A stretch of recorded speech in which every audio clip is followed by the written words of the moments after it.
ಎಲ್ಲರಿಗೂ ನಮಸ್ಕಾರಗಳು. ಇಂದು ಅನ್ನದಾತರ ಅಂತರಾತ್ಮದ ಮಾತಿನಲ್ಲಿ ಶ್ರೀ ಕಿಷ್ಟಪ್ಪ ಕುಟುಂಬದವರ ದಿನದ ಕೆಲಸ ಕಾರ್ಯಗಳ ಬಗ್ಗೆ ಒಂದು ಮಾತುಕತೆ. ಈ ಭಾಗ 3 ಇದಾಗಿದ್ದು, ಅವರು ಬೆಳಗ್ಗೆ 5 ಗಂಟೆಯಿಂದ ತಮ್ಮ ದಿನನಿತ್ಯದ ಕೆಲಸ ಕಾರ್ಯಗಳ ಬಗ್ಗೆ ತಿಳಿಸಿದ್ದಾರೆ.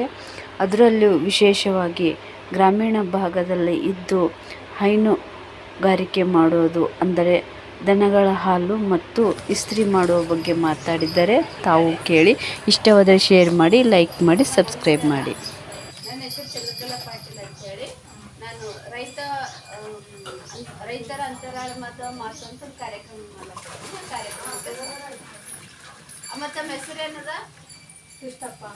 ಹಾಂ, ದಿನೇಶ ಮಕ್ಕಳು ಇಬ್ಬರು ಕ್ಲಾಸ್ ಮಕ್ಕಳು. ಇಬ್ಬರು ಹೆಣ್ಮಕ್ಳು ಕೊಟ್ಟು ಮನೆಗೆ ಹೋಗ್ಯಾವು. ಇಬ್ಬರು ಹೆಣ್ಮಕ್ಳು, ಇಬ್ಬರು ಕ್ಲಾಸ್ ಮಕ್ಕಳು. ಗಂಡ ಏನೋ ದನ ಹೋಗ್ತಾನ, ಮಗ ಏನೋ ಊಟ ಮಾಡ್ತಾನೆ. ಇಲ್ಲಿ ದನಗಳು ಎಷ್ಟವ ನಿಮ್ಮ ಮನೆ? 20 ದನಗಳವ. ಕರು ಎಷ್ಟವ? ಆಕಳು ಎಷ್ಟವ? ಎತ್ತುಗಳು ಎಷ್ಟವ? ಎತ್ತು ಎಡ್ಡೆವ, ಕರ 7 ಕರ 7. ಇವೆಲ್ಲ ಅದ ಹಾಲು ಕೊಡ್ತಾವ? ಎಲ್ಲ ಕೊಡ್ತಾವ. ಎಷ್ಟು ಆಕಳುಗಳು ಕೊಡ್ತಾವೆ? 6 ಆಕಳು ಕೊಡ್ತಾವ. 6 ಆಕಳು ಕೊಡ್ತಾವೆ. 2 ಟೈಮ್ ಕೊಡ್ತಾವೆ. ಅಮ್ಮ, ಇದು ಕೆಲಸ ಯಾವ್ಯಾವ ರೀತಿ ಮಾಡ್ತೀರಿ? ಎಷ್ಟು ಗಂಟೆಗೆ ಹೇಳ್ತೀರಿ? ಏನೇನು ಕೆಲಸ ಮಾಡ್ತೀರಿ? 5 ಕೇಳ್ತೀವಿ, ಎಣ್ಣೆ ಕಸ ಮಾಡ್ತೀವಿ, ಹಾಲು ನೋಡ್ಕೊತೀವಿ. ಹಾಲು ನೋಡ್ಕೊಂಡು ಎಣ್ಣೆ ಕಸ ಮಾಡೋದಿಗೆ ನಮಗೆ ಮತ್ತೆ 8 ಆಗ್ತದೆ. ಅಡುಗೆ ಮಾಡ್ಬೇಕಾದ್ರೆ 8ಕ್ಕೆ ಒದ್ದಾಡ್ತಿರ್ಬೇಕು ನಾವು. ಹಾಲು ನೋಡ್ಕೊಂಡು ಎಣ್ಣೆ ಕಸ ಮಾಡ್ಕೊಂಡು ದನ ಉಟ್ಕೊಂಡು ಹೋಗೋದ್ರೆ 8 ಆಗ್ತದೆ. ಈಗ ಹೊರಗಿನವ್ರಿಗೆ ಹಾಲು ಕೊಡ್ತೀರಿ? ಹಾಂ, ಕೊಡ್ತೀವಿ. ಯಾವ ರೀತಿ ಹಾಕ್ತೀರಿ ಹಾಲು? ಎಲ್ಲ 1 ರೂಪಾಯಿ ಬೇಕು ಹಾಕಲ್ಲ, ಏನು ಗೊತ್ತು. ಬೆಳ್ಳು 5 ರೂಪಾಯಿ ಹಾಕ್ತೀವಿ, ಇದಿಲ್ಲ ಹಾಕ್ತೀವಿ. 5 ರೂಪಾಯಿ ಹಾಕ್ತೀವಿ. ಹಾಕ್ರಿ ನೋಡೋಣ. ತೆಗೀರಿ, ಬಾಯಲ್ಲಿ ತೆಗೀರಿ. ಹಾಲು ಹಾಕೋ ಫಸ್ಟ್. ಹಾಲು ಹಾಕೋ ಅನ್ನಕ್ಕೆ ಅಂತ. ಇದು 5 ರೂಪಾಯಿದಮ್ಮ. ಇದು 10 ರೂಪಾಯಿ ತಿಂಡಿ. 10 ರೂಪಾಯಿ ತಂಬಿಗೆ. ತೆಗ್ದು ಅವ್ರು ದಿನ ಒಯ್ತಾರ? ದಿನ ಹೋಯ್ತಾವ. ಅದಕ್ಕೆ ಏನಂತಾರ? ವರ್ತಿ ಅಂತಾರಲ್ಲ. ಹಾಂ, ವರ್ತಿಯರ್ ಅವ್ರು ಕಂಪಲ್ಸರಿ ಒಂದಿನ ತಪ್ಪಲಾರ್ದಂಗೆ ಹಾಲು ಒಯ್ತಾರ. ಯಾವಾಗ ಹಾಂ. ಎಷ್ಟು ವರ್ಷ ಆಯ್ತ್ರಿ ನೀವು ಹಾಲು ಒಯ್ಲಕತ್ತು? 10 ವರ್ಷ ಆಯ್ತು ನೋಡಮ್ಮ. 13 ವರ್ಷ ಆಯ್ತು. 13 ವರ್ಷ ಆಯ್ತು. ಈಗ ಮನಿ ಹಾಲಿಗೂ ಪಾಕೆಟ್ ಹಾಲಿಗೂ ಏನ್ ವ್ಯತ್ಯಾಸ ಅದ ರೀ? ಅವು ಕುಡಿಯಲ್ಲ. ನನ್ನ ಮಗ ಕುಡಿಯಲ್ಲ. ಇಲ್ಲ, ಅವ್ರು ಮಾತಾಡಲ್ಲ. ನನ್ನ ಮಗ ಕುಡಿಯಲ್ಲ. ಜರ ಮಾನಸಿಕನ, ಅದ್ರ ಸಲುವಾಗಿ ಹೆಂಗ ಮಾಡಿ ಹಾಕಮ್ಮ ಅಂತ ಅಕ್ಕಿಗೆ ಕೇಳಿ ಹಾಲು ಚಂದ ಕೊಡ್ತಾರ. ಚಲೋ ಕೊಡ್ತಾನೆ. ಆಯ್ತು, ನೀವೇನೇನು ಒಯ್ಲಕ್ ಬಂದಿದ್ದೀರ? ಹಾಲ ಹಾಕ. ಹಾಕಮ್ಮ, ಅವ್ರಿಗೆ ಭೀ ಹಾಕಲ್ಲ. ಕೆಲಸ ನಡೀಲಿ, ಕೆಲಸ ಯಾರ್ದು ನಿಂದ್ರಬಾರ್ದು. ಈಗ ನಾ ಇದು ಮಾಡ್ಲಕತ್ತಿದ ಉದ್ದೇಶ ಅಂದ್ರೆ ರೈತರ ಬಗ್ಗೆ ಜನರಿಗೆ ಗೊತ್ತಿಲ್ಲ ಜಾಸ್ತಿ. ದೊಡ್ಡವ್ರ ಬಗ್ಗೆ ಮಾತಾಡ್ತೀವಿ. ಈಗ ಹೈನ ಮಾಡೋದು ಎಷ್ಟು ಕಷ್ಟ ಅದ, ದನಗಳಿಗೆ ಸಾಕೋದು ಎಷ್ಟು ಕಷ್ಟ ಅದ ಅನ್ನೋದ್ರ ಬಗ್ಗೆ ಒಂದು ಸಣ್ಣ ವಿಡಿಯೋ.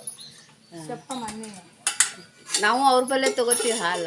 ಭಾಳ ಚಂದ ಕೊಡ್ತಾಳೆ ಹೆಣ್ಮಗಳು. ನೀರು ಹಾಕಲ್ಲ. ನೀರು ಹಾಕ್ಬಾರ್ದು. ಅಲ್ಲೇ ದೊಡ್ಡ ಮಂದಿ ನೀರು ಕಲ್ಸಿ ಹಾಕ್ತಾರ, ಅಲ್ಲಿ ಹಾಕ್ಬಾರ್ದು. ಹಿಂಗೆ ನಮ್ಮ ಲೀಟರ್ ಪೆಟ್ರೋಲ್ ಲೆಕ್ಕ ಇಲ್ಲ, ಲೀಟರ್ ಲೆಕ್ಕ ಹಾಕ್ತಾರೆ ಹಾಕೋರು. ಇಷ್ಟೇನು ಇದು ಬೆಳ್ಳಿ ಮಾಡಿನಿ. ಇದಕ್ಕೆ 10 ರೂಪಾಯಿ, ಇದಕ್ಕೆ 5 ರೂಪಾಯಿ. 5 ರೂಪಾಯಿ. 5 ರೂಪಾಯಿ ನೋಡಮ್ಮ, ಎಷ್ಟು ಜನ ಒಯ್ಲಕತ್ತಾರ. ನಾ ಬಂದ ಇನ್ನು ಎತ್ತರ ಕಣ್ಣಿಗೆ ಹಿಂಗೆ ಹಾಕ್ತೀನಿ. ಅವು ಭೀ ಹಾಲೇವರಿ? ನೀವು ಹಾಲೇವ. ಇದು ತುಂಬ ಕೊಡ್ತಾವೆ ನೋಡಿ. 5 ಆಕಳು ತುಂಬ್ತಾವೆ. 5 ಆಕಳು ಕೊಡ್ತಾವೆ. 5 ಆಕಳು ಕೊಟ್ಟರೆ ಇದು ತುಂಬ್ತಾರೆ. ನಯ್ಯಾಗಿ ಅಮ್ಮ. ನಿಮಗೆ ಹಿಂದಿನೂ ಬರ್ತದ, ಒಂದು ತೆಲುಗು ಬರ್ತದ, ಕನ್ನಡ ಬರ್ತದ. ಅದ್ರ ಜೊತೆಗೆ ಇದು ಇಸ್ತ್ರಿನೂ ಮಾಡ್ತೀರಿ? ಮಾಡ್ತೀವಿ. ಮಾಡ್ತೀವಿ. ಎಲ್ಲ ಮಾಡಿ ಬರ್ತಾರೆ. ಮುಂಜಾನೆ 4 ಎದ್ದು ಗರಮಕ್ಕೆ ಮಾಡಿ ಇನ್ನು ಮಾಡವ. ಆ ಕಡೆ ಹಾಲು ನೋಡ್ಕೊಬೇಕಂದ್ರೆ ನೀವು ಬಿಟ್ಟ ಮಾಡುವ. ಇದು ಇಸ್ತ್ರಿ ಏನು ಕರೆಂಟಿನ ಮೇಲೆ ಮಾಡ್ತೀರಿ? ಇಡ್ಲಿ ಮಾಡ್ತೀನಿ. ಕರೆಂಟಿಂದ ಅಲ್ಲ, ಕರೆಂಟಿಂದು ಸರಿಯಾಗಿ ಕೂಡಲ್ಲ. ಹಂಗಾಗಿ ಹೇಳ್ತೀನಿ ಕರೆಕ್ಟ್ ಕೊಡ್ರಿ, ಅವ್ರಿಗೆ ಹಂಗೆ ಕೊಡ್ರಿ. ಭಾಳ ಖುಷಿ ಆಯ್ತಮ್ಮ ನಿಮ್ದೆಲ್ಲ ಕೆಲಸ ಕಾರ್ಯಗಳ ನೋಡಿ. ಭಾಳ ಶ್ರಮಜೀವಿಗಳು ನೀವೆಲ್ಲ. ತಗೊಂಡು 5 4 ತಗೊಂಡು ಈಗ ಇದೇ ಮಾಡಿ ಬದುಕವ ನಾವು ಇದೇ ಮಾಡಬೇಕು ಒಟ್ಟಿಗೆ ಬದುಕಬೇಕು ಎಲ್ಲ ಒಟ್ಟು ಮೈ ತುಂಬಾ ಕೆಲಸ ಯಾವುದು ಖಾಲಿ ಕುಂತು ಮಾಡಂತದಿಲ್ಲ 4 ಕೆಜಿ ನೋಡು 4 ಕೆಜಿ 4 ಕೆಜಿ ಮಾಡಿ ತೊಗರಿ ಹಾಕಿ ತೊಗರಿ हाँ इसके बारे में थोड़ा बच्चों को ये करने का काम ये करते ना ये ऐसे भी लोग है बोल के थोड़ा ये बताने का ಭಾಳ ಖುಷಿ ಆಯಿತು ತಾವು ಚಂದ ಕೆಲಸ ಮಾಡಕತ್ತೀರಿ ದೇವ್ರು ತಮಗೆ ಒಳ್ಳೇದು ಮಾಡಲಿ ತಮ್ಮ ಮೊಮ್ಮಕ್ಕಳಿಗೆ ತಮ್ಮ ಕುಟುಂಬಕ್ಕೆ ಚೆನ್ನಾಗಿಟ್ಟಿರಲಿ ಯಾಕಂದ್ರೆ ಇಬ್ಬರು ಮೊಮ್ಮಕ್ಕಳು ಅವ್ರು ಶಾಲೆಗೆ ಹೋಗ್ತಾರೆ ಗುಡಿ ಶಾಲೆಗೆ ಹೋಗ್ತಾರೆ ಗುಡಿ ಶಾಲೆ ಕೋರಿ 3ನೇ ಅದು ಹಾಂ ಸಣ್ಣ ಕೋರಿ 1ನೇ ಅದು ಹಾಂ ಎರಡು ಗಂಡು ಮಕ್ಕಳು ಇರ್ಲಿ ಮತ್ತು ತಮ್ಮೊಂದು ಕುಟುಂಬಕ್ಕೆ ದೇವ್ರದ್ದು ಒಳ್ಳೆ ಆಶೀರ್ವಾದ ಕೊಳ್ಳಿ ಹಿಂಗೆ ಕೆಲಸ ಮಾಡ್ಕೊಂಡು ಹೋಗ್ರಿ ಅಂತ ಈ ಒಂದು ಕಾರ್ಯಕ್ರಮ ಇಲ್ಲಿಗೆ ಮುಗಿಸ್ತೀನಿ. ನಮಸ್ಕಾರ.